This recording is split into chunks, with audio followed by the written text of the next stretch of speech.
안녕하십니까. 저작거리에서 바라본 20세기 예술. 오늘 1911년 프란츠 마르크의 푸른 말입니다. 1910년 멕시코를 장기 집권하던 독재자 포르피리오 디아스에 맞서서 프란시스코 마데로가 혁명을 주도하는데요. 애칭인 판초로 잘 알려진 프란시스코 비아, 판초 비아죠. 와 농민군 지도자 에밀리아노 사파타의 지지로 프란시스코 마데로는 1911년 차기 대통령에 취임합니다. 그러나 군부의 쿠데타로 마데로는 1913년에 처형되고요. 이후 멕시코는 1920년대까지 혼돈스러운 내전의 시대로 접어들죠. 1909년에 독일 뮌헨에서 결성된 신뮌헨 미술가 협회의 회장이었던 칸딘스키는 점점 추상화되어가는 자신의 그림을 받아들이지 못하는 협회 회원들과의 갈등으로 인해서 뜻을 같이 하는 동료들과 함께 청기사 그룹을 결성해서 독립합니다. 청기사 그룹은 1911년, 12년 두 차례 전시회와 1913년 첫 번째 독일 가을 살롱전에 작품을 전시하죠. 그리고 1914년 제1차 세계대전이 발발함과 함께 그룹은 해체됩니다. 칸딘스키는 러시아로 돌아가고요. 칸딘스키와 가브리엘 민터 그리고 프란츠 마르크 등이 중심이 되어 열린 청기사 그룹의 첫 번째 전시회에 14명의 미술가들이 참여하는데 프랑스의 앙리 루소, 로베르 들로네, 그리고 러시아의 미래주의자 다비드 브룰리욱, 독일의 아우구스트 마케, 그리고 작곡가로 더 잘 알려진 아르놀드 쇤베르크 등이 참여합니다. 두 번째 전시회에는 30여 명의 미술가들이 참여해요. 앙드레 드랭, 폴 클레, 장 아르프, 조르주 브라크, 모리스 드 블라멩크, 미알 라리오노프, 나탈리아 콘차로바, 피카소 등 30여 명의 미술가들이 참여하는데 20세기 초엽, 현대미술의 토대를 쌓은 20세기 초엽이죠. 20세기 초엽, 현대미술의 토대를 쌓은 야수파나 표현주의, 그리고 입체파나 미래주의적 경향들이 두루 참여하면서 이제 본격적으로 시작하게 될 미술의 추상적 경향에 청신호를 보내는 그런 전시회들이었다고 말할 수 있습니다. 논란의 여지 없이 청기사 그룹의 두 주축은 칸딘스키와 프란츠 마르크였어요. 특히 칸딘스키와 마르크가 함께 편집해서 1912년에 출판한 청기사 연감, 데어 블라우의 라이터 알마니악은 20세기 미술사적 맥락에서 중요한 의미가 있습니다. 제목에서도 알 수 있듯이 연감처럼 계속 출판하려는 의도가 있었는데요. 그만 1914년 전쟁으로 인해서 그 뜻을 이루지는 못하죠. 첫 번째 전시회의 타이틀 Die erste Ausstellung der Redaktion der Blaue Reiter, 그러니까 청기사 그룹의 편집진의 첫 번째 전시회라는 타이틀에서도 타이틀도 1911년에 이미 기획에 들어간 이 연감에서 비롯된 것입니다. 그렇게 청기사 그룹이라는 명칭이 20세기 미술사에 등장하게 되고요. 마르크는 특히 이 자연과 동물의 깊은 애정과 관심을 갖고 있었고요. 인간의 추함보다는 오염되지 않은 자연과 동물의 투명한 순수함을 화폭에 담으려고 시도한 화가였습니다. 마르크의 범신론적 세계관은 순수함과 오염됨이라는 선악을 대변하는 가치관을 내포하고 있습니다. 칸딘스키에 따르면 그룹 이름 청기사의 유래는 프란츠 마르크가 말을 좋아했고요. 칸딘스키는 기사를 좋아했으며 둘 다 푸른색을 좋아했다는 데서 비롯합니다. 푸른색은 영적으로 오염되지 않은 순수함을 의미하고요. 기사는 오염된 악과 싸우는 이미지이죠. 프란츠 마르크는 독일 군대에 징집되어 1916년에 전쟁터에서 목숨을 바칩니다. 청기사 연감은 에세이들과 많은 도록들 그리고 슌베르크나 안톤 베베른 등의 악보들이 실려 있습니다. 그리고 색채와 음향이 주가 되는 공감각적 무대와 관련된 칸디스키 아이디어라든지 이러한 것들이 유기적으로 편집되어 있어서 효과적인 총체 예술, 게잠트쿤스트베르크의 한 시도라는 평가도 있는 그런 연감이죠. 도록들은 보통 원시미술이라 칭해지는 다양한 비서구권들의 이미지들과 서구권의 민속미술들 그리고 르네상스 이후 점점 정교해져가는 바깥 세상의 이미지들과는 구별되어 화가의 정신적 내면성이 강조되는 서구의 미술들.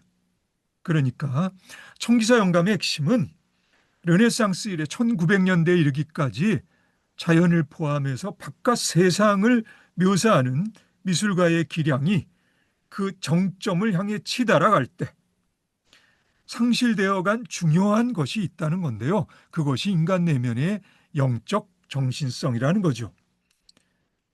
이런 의미에서 청기사 연감은 예술에서 영적 정신성의 회복을 위한 참여한 미술가들의 다양성에서 비롯하는 다양한 색깔의 진군 나팔이라고도 할 수 있습니다. 프란츠 마르크는 화가로서 길지 않는 삶을 사는 동안에 푸른 말에 대한 커다란 애착을 보입니다. 마르크의 말입니다. 파랑은 남성적이고 정신적이며 엄격하다. 붉은색은 지배적이고 거칠며 무겁고 노랑은 여성적인 색채로 관능적이며 감각적이다. 마르크의 내면에 포착된 영적 차원의 정신성이 저작거리에 보통 사람인 나의 감수성에 울림을 주기에는 한계가 분명합니다. 그러나 동물과 환경에 대한 그의 관심이 인간 중심적 사고에서 벗어나 있다는 이런 의미에서 그의 그림에 대한 어떤 신뢰감은 어느 정도 나에게도 전해지고요. 그러니까 화가의 겉과 속이 그렇게 다르지는 않을 거라는 이를테면 투명한 느낌이 전해진다고나 할까요? 프랑스의 문학평론가 샤를르 모롱이 말라름의 시집 목신의 오해에 대한 다음과 같은 글을 쓰는데 솔직히 말라름에 대해서는 잘 모르겠지만 내 생각에 프란츠 마르크의 그림에는 오히려 적절한 듯 싶은 글입니다. 그러면 여기서 시집을 화집으로 바꿔서 한번 읽어볼까요? 이 화집 속에 단편적으로나마 소개된 그림들을 보는 독자도 그림마다 어조가 얼마나 변형하는지 잘 판단할 수 있을 것이다. 그러나 그 변형 하나하나마다 그림은 절대적인 정직성의 힘으로 스스로를 확인하고 그와 동시에 그 섬세한 변조는 개개의 힘을 파괴하지 않은 채 계속된다. 이것을 나는 프란츠 마르크 그림의 특징, 즉 그의 투명성이라 부르겠다. 감상자의 비소통성을 통해 감성적 힘을 경험하기 위해 적절한 마음의 준비 상태를 할 수 있는 일종의 의식의 지렛대가 필요하다. 이것은 고도의 정신적 함양을 요구한다. 그럼 프란츠 마르크의 그림들을 잠깐 볼까요? 이 그림은 프란츠 마르크가 1910년에 그린 말의 그림입니다. 그런데 이제 이 그림으로 오면 프란츠 마르크의 대표적인 푸른 말의 이미지죠. 그래서 1911년에 푸른 말입니다. 그리고 하얀 황소의 그림이고요. 1911년의 그림입니다. 그리고 푸른 말들이네요. 거대한 푸른 말들입니다. 1911년 그림이에요. 그리고 하얀 개와 고양이와 그리고 여우의 그림이네요. 1912년 그림이고요. 그리고 프란츠 마르크의 대표작 중 하나죠. 동물들의 운명입니다. 1913년 그림이고요. 형상을 알아볼 수는 있는데 점점 추상화의 경향을 띠게 되죠. 아마 칸딘스키의 영향으로 볼 수도 있을 듯 싶은데요. 근데 이제 1914년에 이 그림 형상들의 충돌인가요? 서로 싸우는 형상들에 이르게 되면 이제 그림은 추상화로 접어듭니다. 프란츠 마르크가 일찍 세상을 떠나지 않았다면 추상 화가로서 프란츠 마르크의 또 다른 전개를 볼 수 있었을지도 모르겠는데요. 아쉽네요.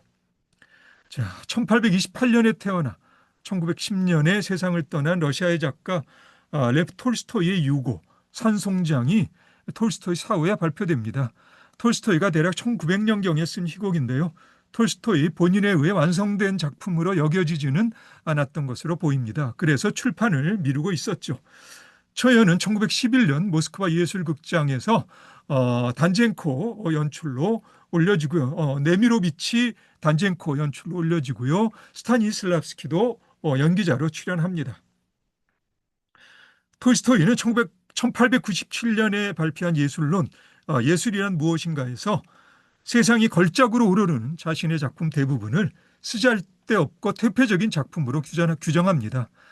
그에 따르면 심지어 셰익스피어나 단테를 포함해서 베토벤 말년의 작품들, 특히 바그너의 작품들은 아주 전형적인 데카당스입니다.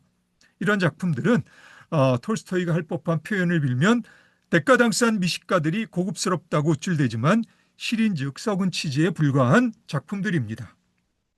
그래도 톨스토이가 권할 만한 자신의 작품으로 1885년 사람은 무엇으로 사는가라든지 1886년 바보 2번 정도 꼽을 수 있을 텐데요. 권력이 되어버린 기독교가 아닌 풀뿌리 원시 기독교에 깊이 천착한 톨스토이에게 가장 중요한 주제는 모두에게 소통 가능한 방식으로 표현된 영적 진리의 뿌리를 둔 모든 존재들에 대해 순수하고도 헤아릴 수 없는 사랑입니다.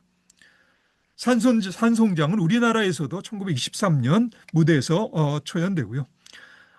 산송장에서 톨스토이는 죽지 못해 사는 저작거리의 고에 찌든 삶과 그 삶을 통제하는 경직된 온갖 규정과 제도 너머에서 그래도 인간에게 내재되어 있는 초월적 가치지향의 정신에 대한 믿음을 토로하고 있습니다. 톨스토이는 기독교와 함께 미국의 정치경제학자 헨리 조지의 토지는 공유하되 자본은 사유를 보장하는 진보적 사상에 커다란 영향을 받습니다. 기독교적 비폭력 평화주의와 경제평등주의의 이념을 실천하려 했던 그러면서도 가감없는 냉정한 시선으로 자신의 삶에 거짓됨이 없기를 게을리하지 않았던 말년의 톨스토이의 삶과 죽음이었습니다.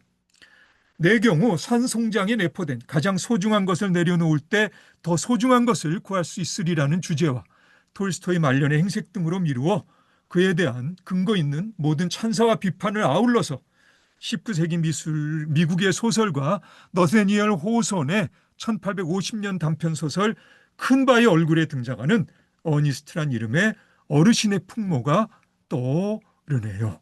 자, 그럼 오늘은 톨스토이로 마무리하고요. 우리 그럼 다음에 다시 만나서 1912년으로 넘어갑시다. 오늘도 수고 많으셨습니다.